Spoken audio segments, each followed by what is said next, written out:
C'est un spectacle, une pièce pour les rêveurs.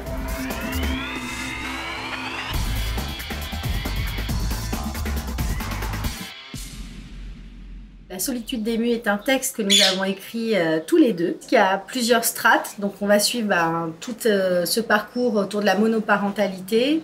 C'est une pièce aussi qui va traiter du deuil et de la métamorphose. On suit la trajectoire dans ce spectacle de deux personnages, un père et sa fille.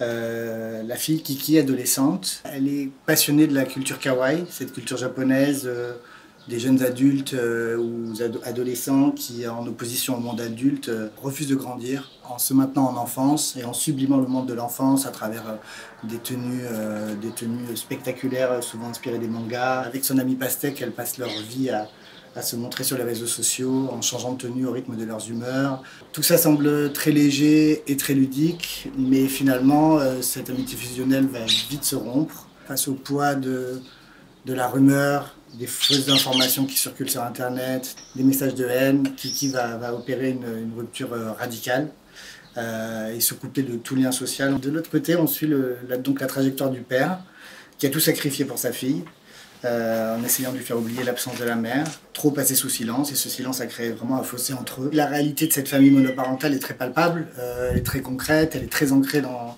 un monde contemporain où les écrans prennent beaucoup de place, etc.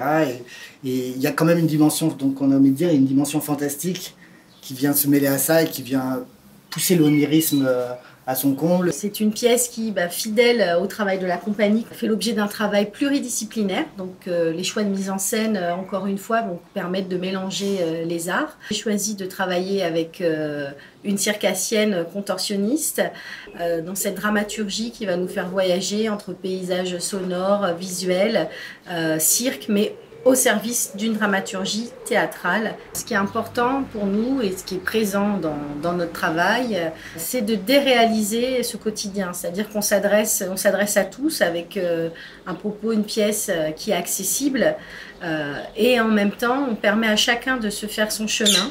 D'essayer de traverser l'intimité de ces personnages sans chercher à faire une chronique documentaire de ce que c'est que d'être jeune et adolescent aujourd'hui, mais plus de soulever quelles sont les métamorphoses qu'on opère tous tout au long de notre vie. Et c'est ce qu'on essaye aussi de montrer en suivant ces deux solitudes de gens qui s'aiment pourtant. Tout n'est pas dit, tout n'est pas expliqué et on a besoin de vous pour continuer le chemin.